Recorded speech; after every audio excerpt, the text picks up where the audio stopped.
Sunshine or thunder, a man will always wonder where the fair wind blows. Hey everybody, welcome to Backpacking with Buckley. And today we're going to talk about some easy ways that you can stay warm while hiking or backpacking. So winter hiking and backpacking may not be for everybody, but it is growing in popularity. And there are some things about winter that are completely unique. The sights, the sounds, the lack of human beings. Winter is just a great time of year to get out and experience the outdoors.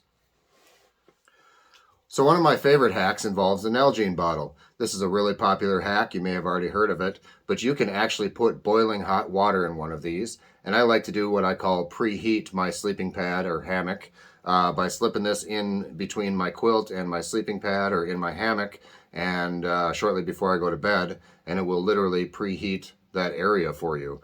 One thing to look out for is it can get so hot that it may be wise to put this in a stuff sack or provide a layer of maybe a t-shirt wrapped around it or something like that, just so it doesn't burn your skin.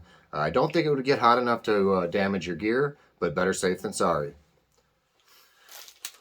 This year, one of my favorite things to use is the Polar Jammer. You can find these on Etsy. They were made by Jeremy at All Things Outdoors, a great guy who just makes this one piece of gear, and it has proven to be multifunctional for me in so many ways. Number one, my Nalgene bottle will fit in this.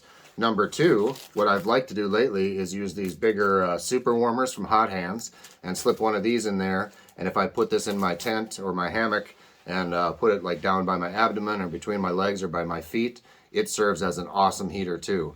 This clearly can also be connected to your straps on your backpack, and you can put a hand warmer in there for when you're moving and out backpacking and put your hands in there. I can also cinch up both ends, put electronics in here, again with the Hot Hands or something like that.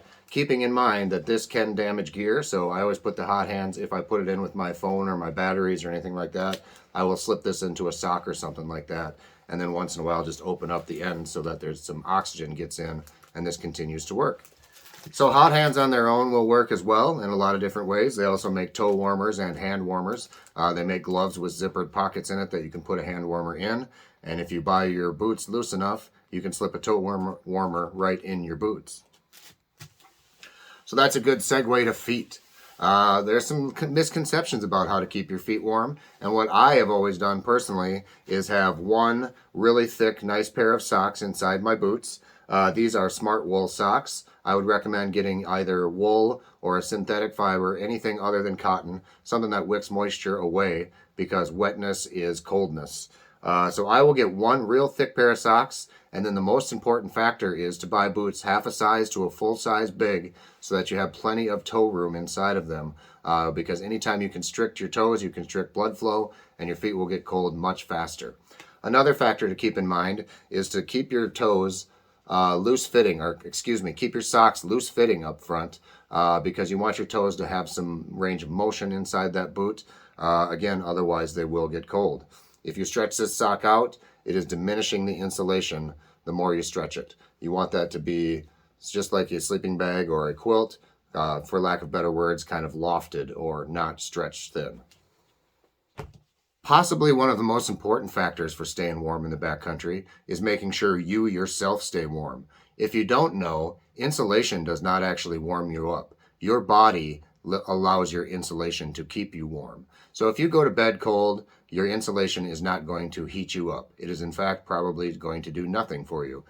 Think of it like a thermos. It will keep things cold or hot. So what you want to do is go to bed warm, and my favorite activity is generally to hike up and down a hill.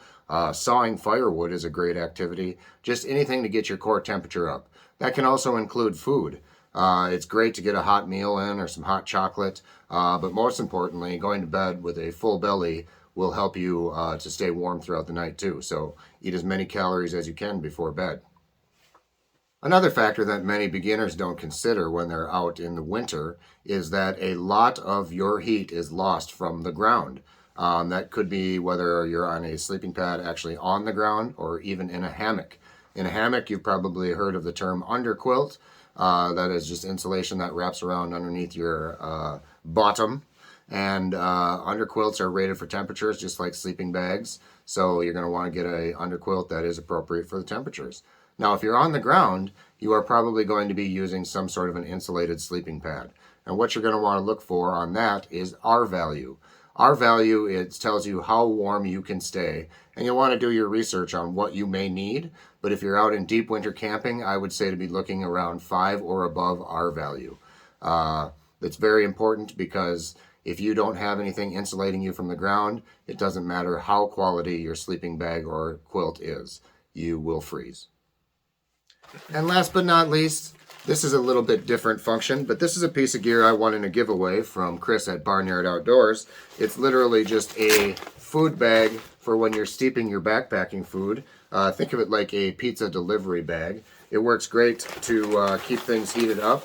And there's a lot of different hacks I've found with my food. Number one, it's warm in itself. A lot of times when I'm out, I will steep my food and I'll put it inside my jacket next to my core, and it itself is a warmer. But this particular piece of gear will keep this warmer than just sitting out in the cold air, obviously. And secondly, I'm excited to try this out with some electronics, maybe some water with a hand warmer, and see how well this performs at keeping those things from freezing. Another example might be your water filter.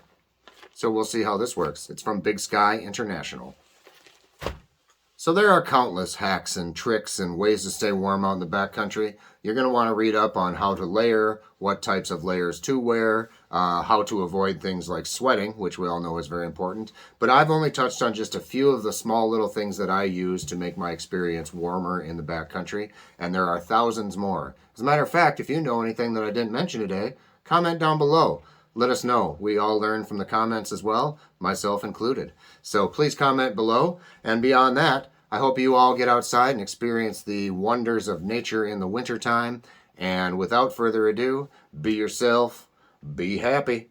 We'll see you in the next adventure, everybody.